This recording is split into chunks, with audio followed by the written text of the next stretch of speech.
Good day once again. How are you now? How's your day? I hope that you're doing great. We discussed the various philosophical views of self among philosophers in the previous topic.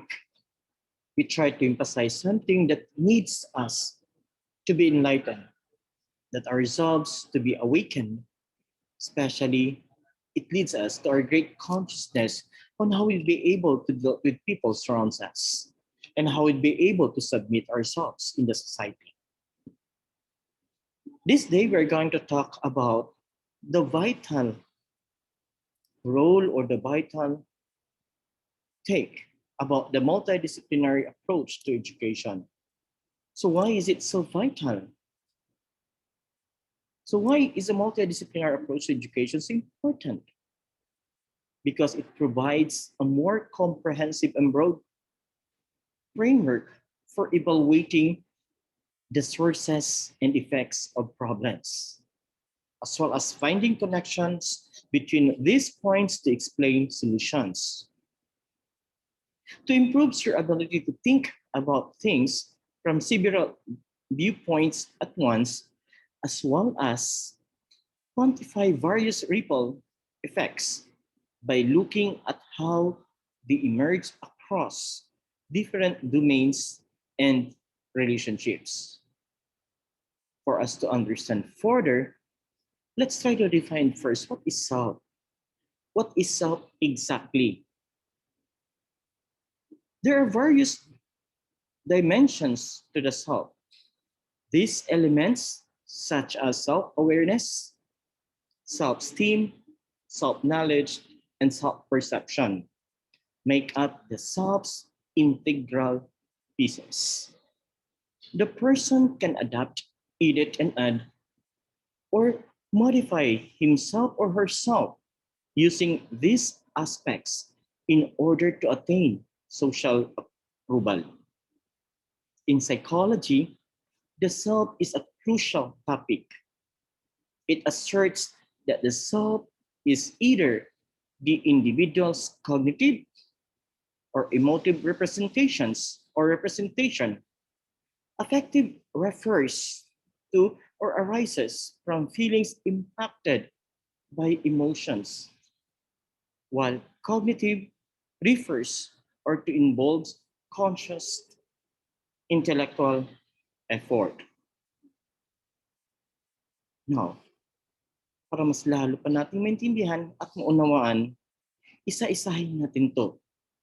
Let's start with the integral parts of the self. Through reflection and introspection, self-awareness is the ability to see ourselves clearly and objectively, while ultimate objectivity regarding oneself may not be conceivable. A dispute that has raged throughout the history of philosophy, there are undoubtedly these degrees of self-awareness on a scale rather, it exists. Although we have a basic understanding of what self-awareness is, we don't know where it comes from, what its precursors are, or why some of us appear to have more or less of it than others. Para mas lalo pa nating maintindihan, ano ba talaga itong tinatawag na introspection? Bakit kailangan ba nating malaman? At bakit kailangan alamin? Ito yon. Introspection is the examination of one's own conscious thoughts and feelings.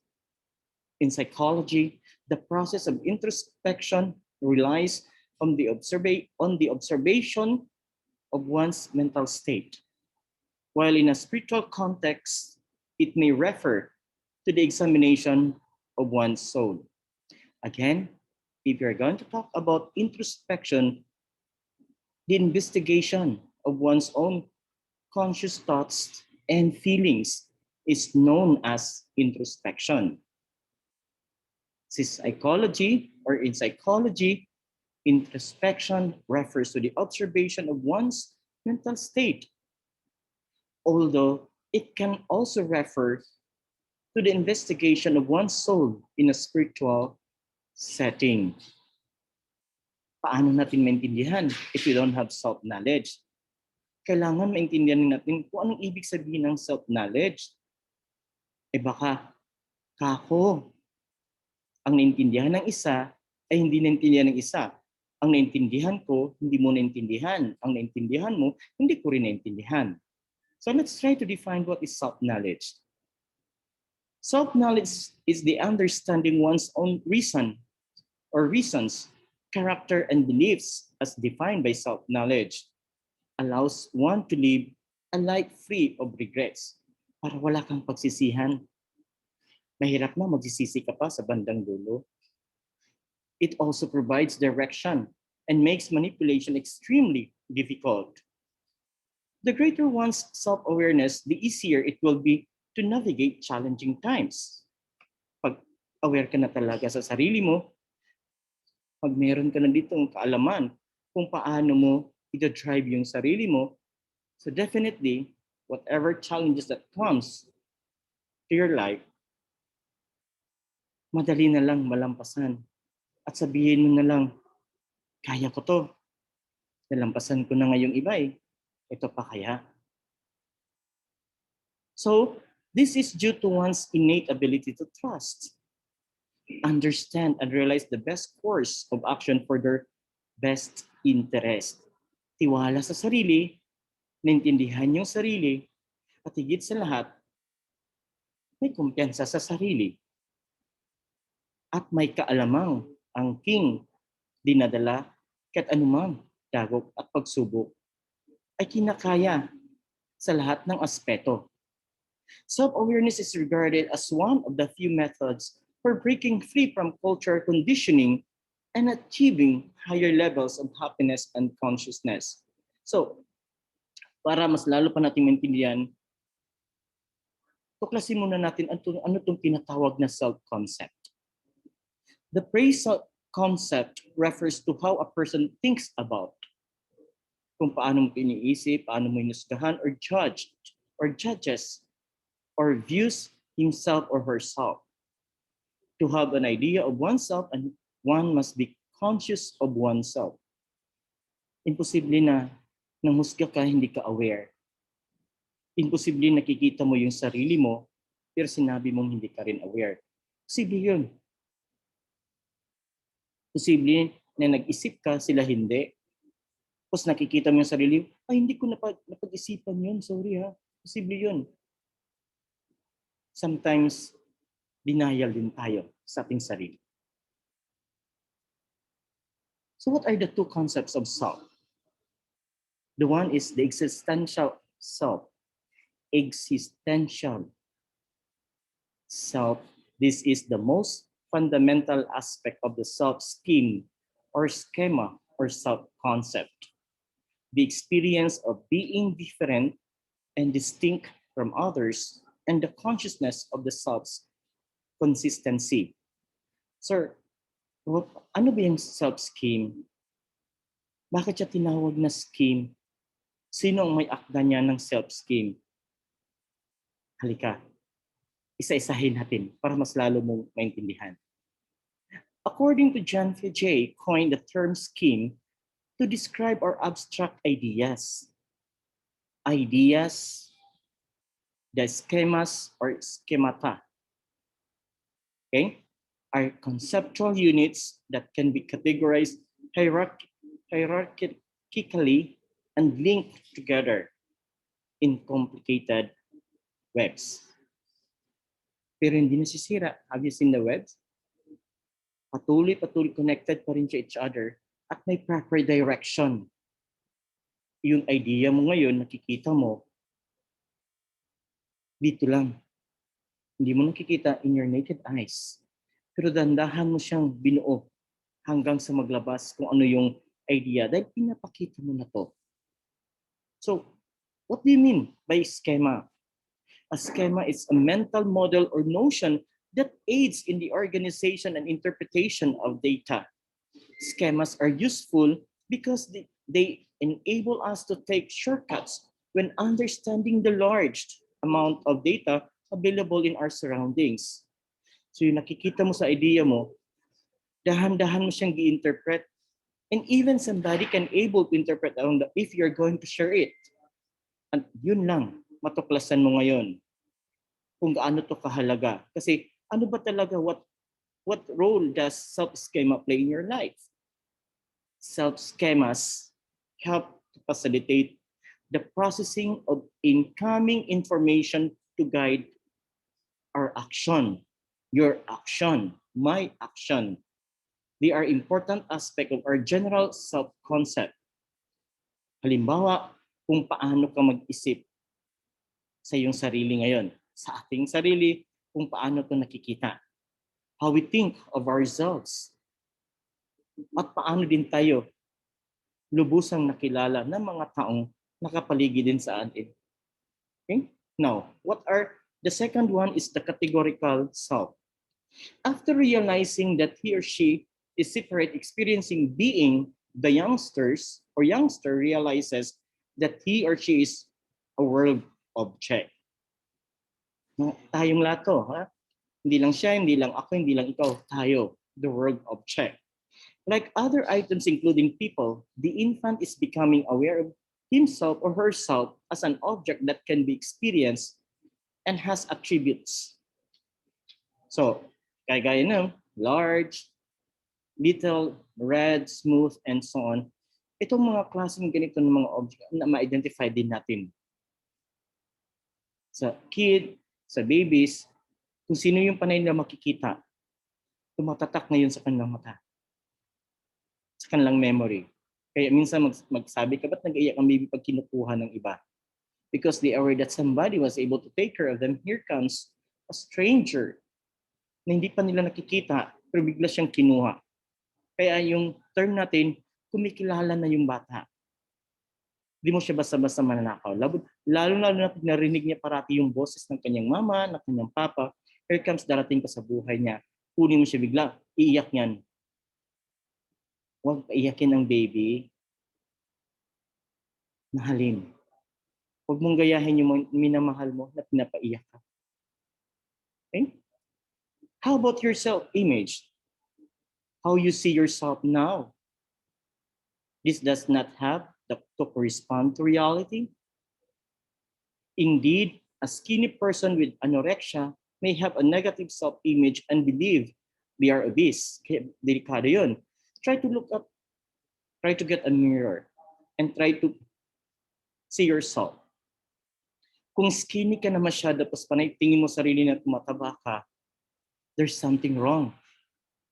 The way you see yourself, the way you interpreted your being as skinny because you're still obese. So you have the anorexia problem. So you need to have a consultation to the expertise so that they can able to give you a remedy hanggat maaga pa.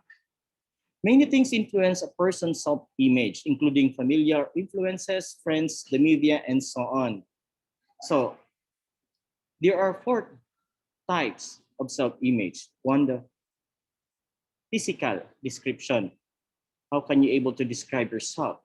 If you are tall, you have blue eyes, you have a curvy body, muscle tone if you're a boy, beautiful face, handsome face, among others.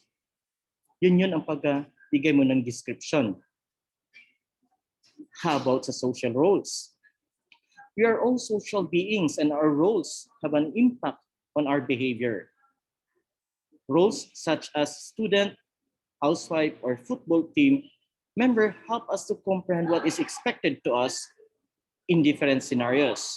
If you're a student, you need to study, you need to go to school, you need to attend your classes regularly and review the lessons so that you can able to apply it.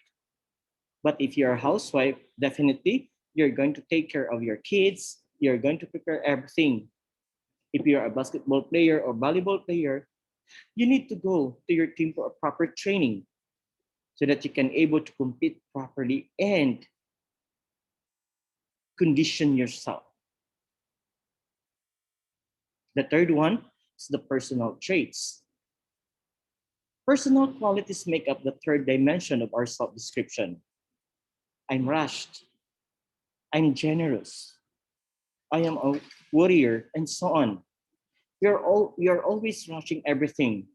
Minsan, nagtitake ka ng exam, minamadali mo, you're not thinking of the possibility that you can get a high grades and gusto mo lang matapos ng maaga. Panay sa pagsisisi ang huli. Okay? Nasa bandang dulo parati ang pagsisisi. Huwag mamadaliin, huwag mamadali sa pag-ibig. Bawat isa sa ating nakalaan. You're generous enough of giving anything or something to somebody or in need. But we are choosy. Ang binibigyan na natin, naging generous tayo kasi malapit sa puso natin, kilala natin yung isang tao. Baka may lalo pang nangangailangan sa iyong pagka-generous sa oras mo, sa material na bagay, sa panahon mo, at higit sa lahat, sa kikipaghalubilo natin. Not only material things, we are becoming a generous in a single out, but about those others who are really in need of our presence. Sana sa ating pagka-generous, makikita din natin ang ating mga magulang sa puso natin at isipan. Hindi lang yung mga taong panay ng bukang bibig natin, sana makikita din natin yung mga taong in need din na hindi tayo naghangad pa ng ibang kapalit. How about the abstract existential statements? Example, I am a child of the universe. Paano kaya nangyari yun? I am a human being. Malamang, hindi man tayo mga animals, but our attitudes has something to do with the animalistic way sa ibang tao. I am a spiritual being, and so on and so forth. Makikita yon sa abstract na pamamaraan. So ano sinasabi natin existential? What makes anything existential? In psychology, existential is a discipline of psychology that investigates how humans cope with the fundamental realities of life. The existential viewpoint has deep origin in philosophy, which has long attempted to explain people's being in the world. In psychology is a discipline of psychology that explores how humans cope with the fundamental realities of you, of me, of everything the people surrounds us. The existential perspective has deep origins, and we need to double check everything so that we can able to grasp those things. Now the question is, do you believe that you are really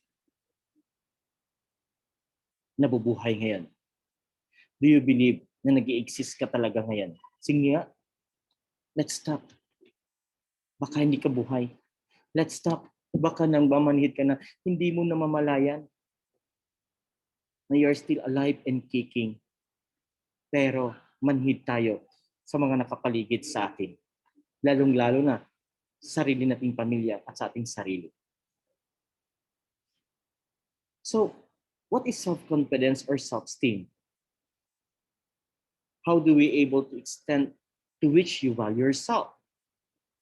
So, self-esteem, also known as self-worth, relates to how much we regard ourselves and how much we like, accept, or approve of ourselves. Tanggap na tanggap mo na ba yung sarili mo?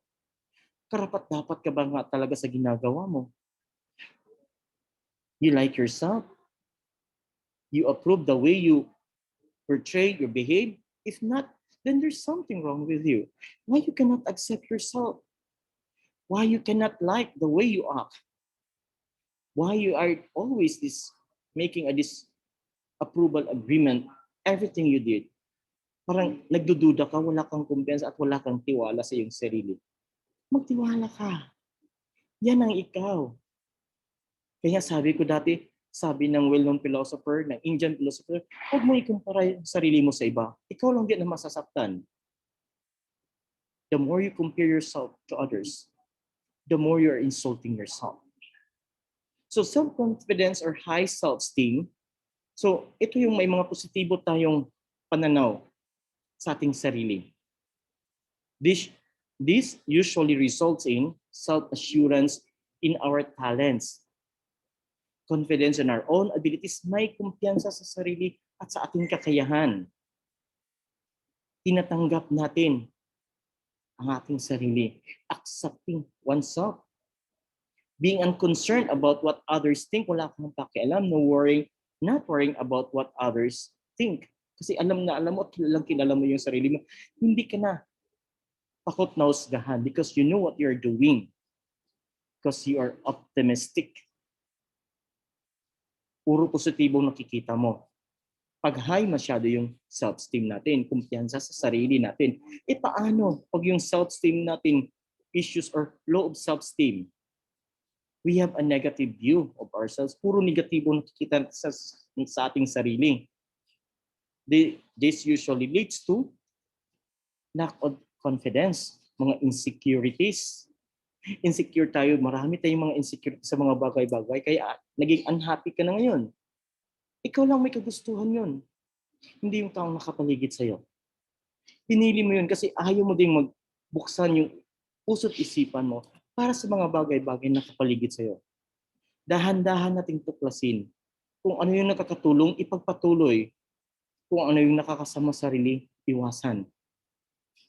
At hindi pa huli ang lahat. Desire to be or appear like someone else. Want to be look like someone else.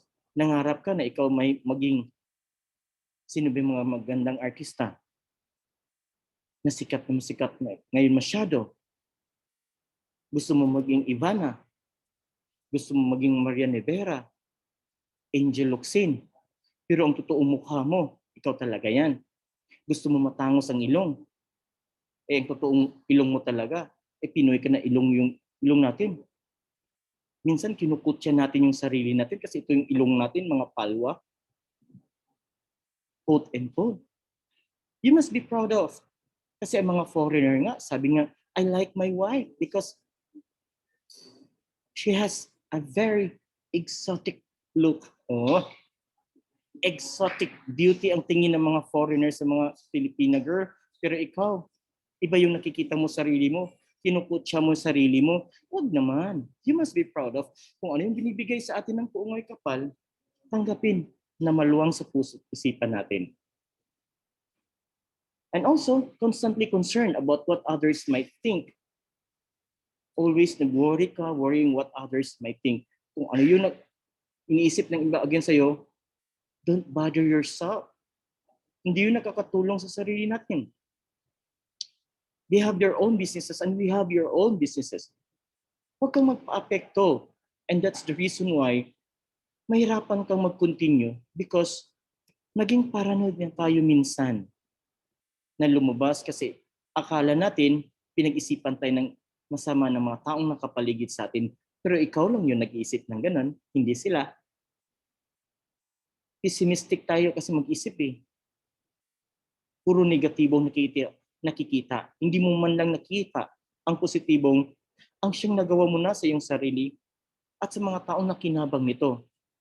Huwag mo maliitin masyado yung sarili. Kasi ikaw lang din ang makakatulong upang malampasan ang lahat ng dagok na yan. Okay? So how do you know yourself?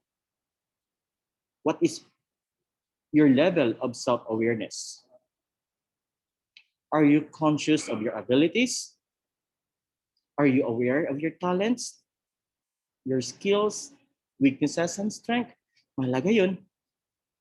Kasi nakakatulong din yun sa atin. Ito yung parating tinatanong natin, who am I?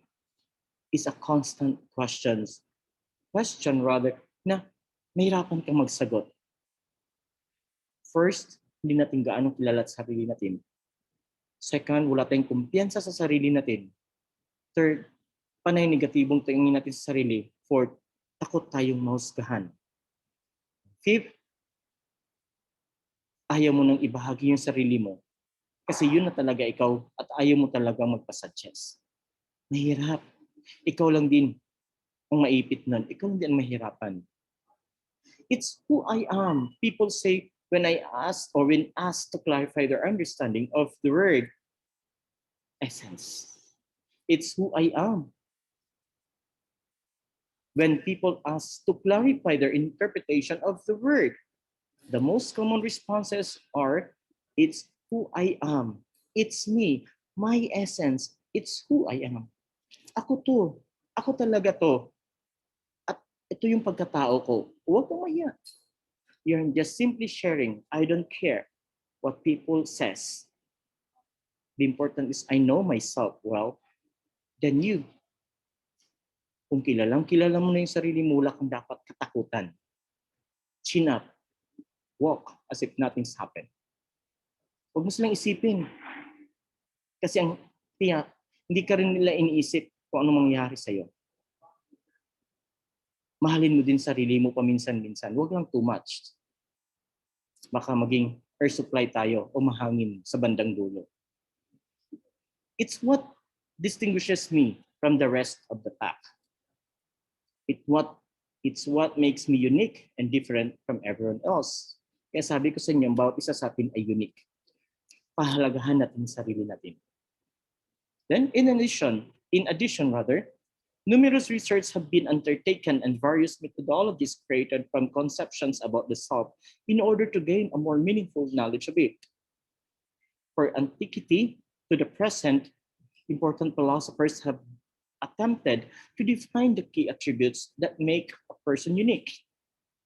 Remember, from the ancient to the present, from the various perspective of the philosophers that we have had in the previous discussion. And this is a deepening rather, of our explanation and understanding about ourselves. Sociology, on the other hand, views the self as the product of social interactions that evolves over time as a result of social activities and experiences. Mahilig ka bang makipag-socialize? How about sa community mo ngayon? Paano ka nakilala ng yung society? Mahilig ka bang makipaghalubilo sa mga kapitbahay natin? O kapitbahay nyo? Baka pili ka lang masyado. Kahit gaano man kataas ang naabot sa buhay natin, kung gaano man kataas yung edukasyong nakuha natin, ang importante, always feet on the ground. Makibagay pa rin tayo. Kasi whether you like it or not, whether we like it or not, community pa rin natin ang unang sasaklolo kung nangangailangan tayo ng tulong someday, somehow. Anthropologists see the self as cultural construction or concept. What do cultural constructions look like? Yung gender, yung relationships natin, and marriage are all examples of cultural creation that may be found throughout history. Babae ka, lalaki ka, boy ka, girl ka, relationship natin, kung paano ka makikitungo, makibarkada, you're choosing friends in the society, kung may asawa ko, paano ka nagkakaroon ng marriage sa society. Minsan may mga marriage na nakapag, ang sa atin, quote-unquote, tinatawag nating fixed marriage to arranged marriage. Yun. Kumbaga, you cannot venture that thing because that is part of the culture that your family used to practice or practices. Okay? So what exactly is cultural concept? Communities recognize and traditionally structured methods of behavior, land, beliefs, and spirituality, language, ways of life and work, artistic expression, relationships, and identity are all part of it. Anthropologists claim that it is both independent and submerged in the community. In the meanwhile, rather than providing a definition, psychology views the self as possessing traits or properties that can be utilized to characterize it. The self is tied to its physical and social environment. It is distinctive and it is important to its experience, according to the research pioneers. Now, in this particular discussion, I've been trying to help you with on how you'd be able to know yourself. So in the next discussion, I want you to give me a concrete example on how you'd be able to see yourself now, how you'd be able to distinguish yourself now after watching and listening to these particular discussions that we have. If you are a freelancer, listener, and watcher of this particular video, you can leave also a comment on how you'd be able to understand on what is self is all about. I like reading comments, especially your comments, because it's really mean a lot to me. What is self for you? How you'd be able to understand yourself now. For you, why do we need to study the importance of ourselves? In the next discussion, we are going to talk about the sociological view of self. Thank you so much for being with me this day. Thank you for your time in watching and listening. See you to our next discussion. God bless you always. Bye bye for now.